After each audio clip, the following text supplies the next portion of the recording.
फिर साहब ये बड़ा एक सवाल आज सारा दिन लोग एक दूसरे से पूछ रहे हैं कि परवेज रशीद साहब के कागजात जो हैं वो मुस्तरद हो गए और फैसल वाडा साहब के सारे कागजात जो हैं उनको एक्सेप्ट कर लिया गया। आखिर ये फर्क देखिए मैं जो सब आपको देखें बात ये है कि हम हर चीज का ना एक कोई ना कोई दफा और कंपैरिजन ढूंढने बैठ जाते हैं। मसला परवेज रशीद साहब के मामले में क्या है? परवेज रशीद साहब जो है वो 205 दिन जो है पंजाब हाउस के अंदर रहते हैं। गालबन को 7 साल का अरसा बनता है 2011 से 2018 तक। उनकी जो बेटी हैं साहिबजादी हैं वो भी कमरा नंबर 5D में डी ब्लॉक में वो वहाँ पे रहती हैं। 705 दिन वो रहती हैं। टोटल कुल मिला के कोई 1 अरब रुपए 1 करोड़ रुपए के करीब जो है वो बिल है जो उन्होंने अदा नहीं किया हुआ। उसके अलावा भी आपको ये बताता चलूँ कि माले मुफ्त दिले बेरहम इस तरह माल खुला हुआ था कि वज़ीर आज़म ऑफिस से फ़ोन आता था। 6 स्पेशल ऑडिट की रिपोर्ट आई हुई है कि 6 करोड़ रुपए के नादहिंदा हैं टोटल जो बेनिफिशरीज नहीं जो बेनिफिशरीज हैं PMLN के दौर के, जिसमें से सबसे बड़े बेनिफिशरी परवेज रशीद साहब हैं। 1 करोड़ रुपया। ये मैं आपको बताऊं ये मामूल की बात है, ये एतराजात लगते हैं। जो भी डिफॉल्टर है, देखिए बात किसी भी सरकारी इदारे का डिफॉल्टर है, बात तो जो डिफॉल्ट कागजात हमेशा मुस्तरद होते हैं, हमेशा। पहली बात तो ये है कि हम इलेक्शन लड़ते हैं, लोग एतराजात लगाते हैं, किसी ने बिजली का बिल नहीं अदा किया, किसी ने सुई गैस का नहीं अदा किया। जब वो अदा कर देता है वो अहल हो जाता है। बात ये है कि आप जो है वो बिरयानी खा गए, लस्सी पी गए, मुर्ग चने खा गए, नहीं और इसके बिल भी हैं, बिरयानी के बिल भी सर ये वही तो बिल है। आप देखें ना, एक मिनट साहब, कितनी जबरदस्त रिहाइश मिलेगी आपको इस्लामाबाद के बीचों बीच। 2000 महंगी कर देना, 2000 रुपया कमरा तो आज भी है ना, 3500 हो गया ना, अब तो रेट बढ़ गया 35 से उसको 3 रेट बढ़ गया। 7,500 कर दें, चलो 7,500 मैं कहता हूं जी, आप 15,000 करें, मान लेते हैं आप करें 15,000 करें ना। चल तो सुनो ना, लेकिन एक सवाल है साहब, ये बिल तो अदा करें ना सर, बिल कौम का पैसा है, ये आम आदमी का टैक्स का पैसा अदा करना चाहिए। लेकिन परवेज रशीद साहब जो है ना एक वाहिद मेरे समझ तो चंद बड़े पार्लियामेंटेरियंस में हैं जिनके ऊपर आज तक कोई करप्शन का केस नहीं बना और हर शख्स उनका एहतराम करता है। इवन जब मार्शल लॉ था और 12 अक्टूबर के बाद भी लोग जो हैं उनका एहतराम करते हैं। सर हम खड़े होकर उनको सलूट मारेंगे, ये मैं करप्शन का केस नहीं कह रहा, ये उनकी तरफ वाजिबुल अदा है। वो आके ये कह दें कि वो नहीं रहते रहे, उनकी आज भी कह रहे हैं मैं पैसे लेके जा रहा हूं, मैं सर करा देना जमा, जब आज अफसर ही नहीं मिलते वहां पे, नहीं अफसर नहीं मिलते। अच्छा आप इतने मासूम हैं, अच्छा इतने नहीं, अगर आप एक मिनट अगर 95 लाख रुपए आपको दे सब इधर रुक, आप एक्सेप्ट करके जमा करवा दें। सर मुझे 1 मिनट इधर रुक जाए, मुझे आप ये बताएं कि आपका घर का बिजली का बिल आया हो और आप कहें मुझे जो है वो बैंक ही नहीं मिल रहा, मेरे से घर से आगे ले जाइए, मुझे समझ नहीं आ रही। आपका मीटर तो काटेंगे ना। देखिए मसला ये है, मीटर कट जाता है ना। पंजाब हाउस के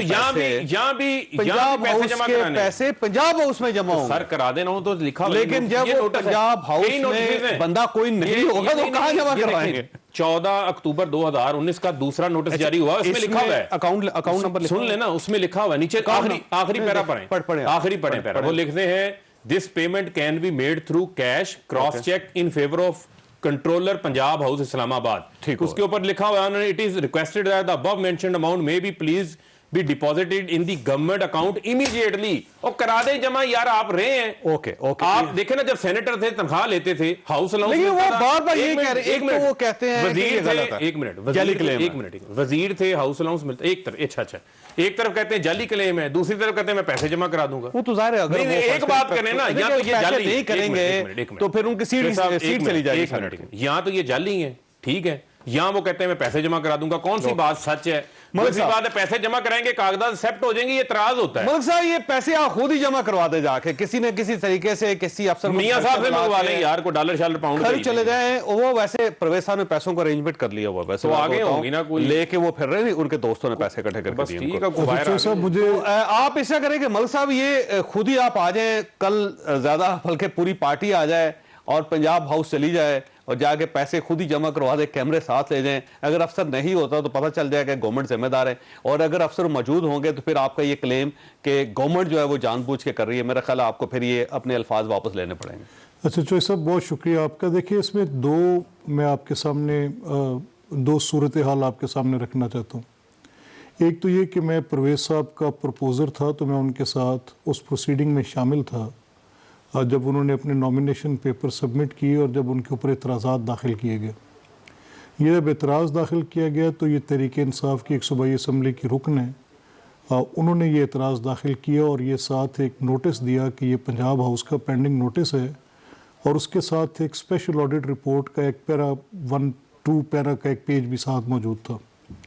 तो उसमें जब ये एतराज़ उठाया गया तो परवेज़ साहब से रिटर्निंग ऑफिसर ने पूछा कि ये आपके नोटिस में है, तो उन्होंने कहा जी कि मुझसे पंजाब हाउस ने मेरे बकाया जात सेनेट सेक्रेटेरिएट के ज़रिए 5वें महीने गालिबन 6/5/2018 को एक 4,02,000 रुपये का आउटस्टैंडिंग बिल था, वो उन्होंने मुझसे मांगा, जो सेनेट सेक्रेटेरिएट ने मेरे से कंसेंट ली, ड्यू अप्रूवल्स लिए और वो बकाया जात क्लियर कर दिए गए।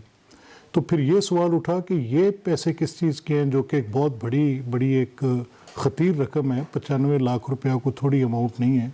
एक 69 लाख रुपए का नोटिस है और एक 26 लाख रुपए का नोटिस है जिस पे वो कहते हैं कि इनकी बेटी वहाँ पे ठहरती रही हैं। तो इस पर परवेज़ साहब ने कहा जी कि मैंने तो जब ये नोटिस आए थे तो इसके साथ उन्होंने एक लेटर दिया जिसमें लिखा था कि previous bills to be attached.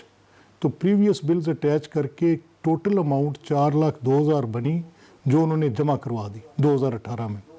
फिर ये सवाल उठा कि ये कमरे के नंबर क्या हैं, कहीं कोई डिफरेंट रूम्स तो नहीं थे। तो वो 2 कमरे जो D2 और D6 थे उनके जनरेटेड बिल्स जो थे वो वही 4,02,000 रुपये के थे। तो फिर हम क्योंकि वकील भी हैं, हम उनके साथ बैठे, तो हमने कहा जी ये डॉक्यूमेंट आप हमें दे सकते हैं कि हम इसको पढ़ लें, इसमें क्या लिखा है। तो जब स्पेशल ऑडिट रिपोर्ट का पैरा 1 और पैरा 2 पढ़ा तो उसमें ये अंदाज़ा हुआ कि क्योंकि परवेज़ साहब के 2 टेन्योर थे वहाँ पे ठहरने के। एक तो वो था जब वो पंजाब हुकूमत के अकाउंट पे एज अ स्पेशल असिस्टेंट जाके कमरा लेते रहे और उनकी तारीखें भी साथ दर्ज थीं कि 2011 से कितनी डेट्स में उनके वो बिल्स जनरेट होते रहे। तो उसका चार्ज बड़ा नॉमिनल होता है जब पंजाब गवर्नमेंट का कोई वज़ीर या कोई सरकारी मुलाजिम या कोई मशीर या कोई असम्बली का रुकन वहाँ पे जाके ठहरे तो उनसे चार्ज किया जाता था उस दौर में 700 रुपया। तो इन्होंने क्या किया, जब स्पेशल ऑडिट किया तो इन्होंने कहा कि नहीं, ये 700 रुपया जो वो अदा करते रहे हैं वो उसको उन्होंने 3500 रुपये पे, जो कि एक लॉजर्स एक्सपेंस होता है गवर्नमेंट के टैरिफ्स के साथ, तो 3500 रुपये पे कैलकुलेट करके स्पेशल ऑडिट ने ये ख़त जो भेजा वो सिर्फ चीफ मिनिस्टर पंजाब के पेरूजल के लिए, और साथ एक चिट्ठी उन्होंने डाल दी जो DS टेक्निकल होते हैं CNW डिपार्टमेंट के, उनकी दोनों की कॉपी CC उनको कर दी। अब ये असूली तौर पे ऐसे होता है कि जब स्पेशल ऑडिट कंडक्ट होता है तो फ़ारूक साहब भी इसको समझते हैं, नाज भी समझती हैं, दोनों असेंबली के रुकन हैं और प्रोसीजर से वाकिफ़ हैं।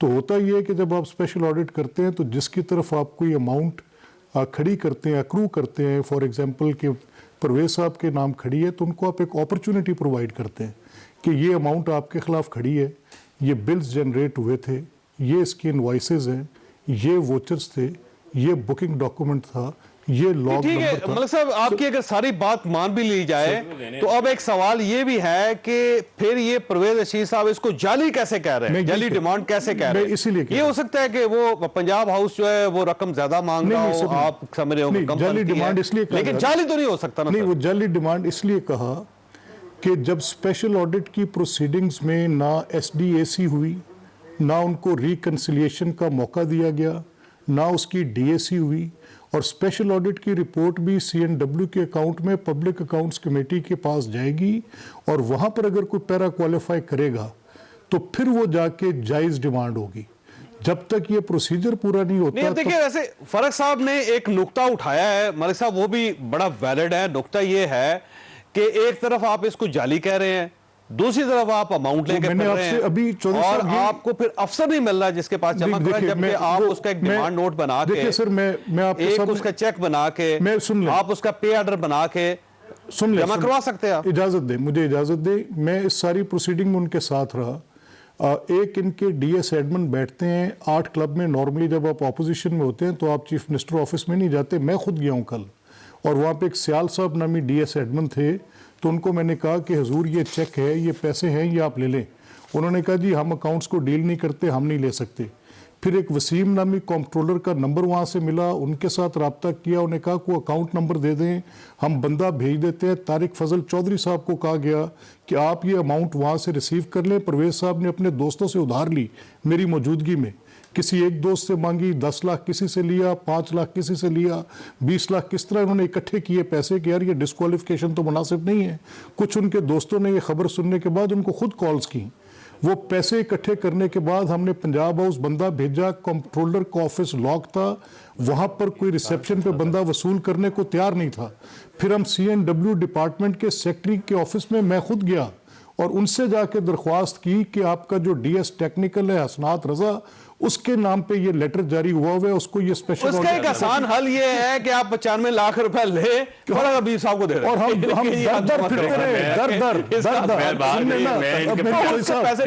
चौधरी साहब सुन तो लें, जो है हिसाब नहीं दे सकता, चौधरी साहब सुन तो लें, कहानियां शुरू हो चौधरी साहब सुन तो दे रहे हैं ना लें, पैसे। चौधरी साहब एक आखिरी बात सुन लें। देखिए फरूख एक सेकंड, मलिक साहब ने फरूख एक कुछ कहना सेकंड, चाह रहे हैं, फरूख एक मुकम्मल सेकंड, कर लेना, मुझे सिर्फ एक बात बड़ी करनी, लंबी बात कर एक जुमला सिर्फ, बात ही खत्म कर देते हैं। एक जुमला सिर्फ, सिर्फ एक जुमला, देख लेती सिर्फ एक जुमला, सिर्फ एक जुमला। जनाब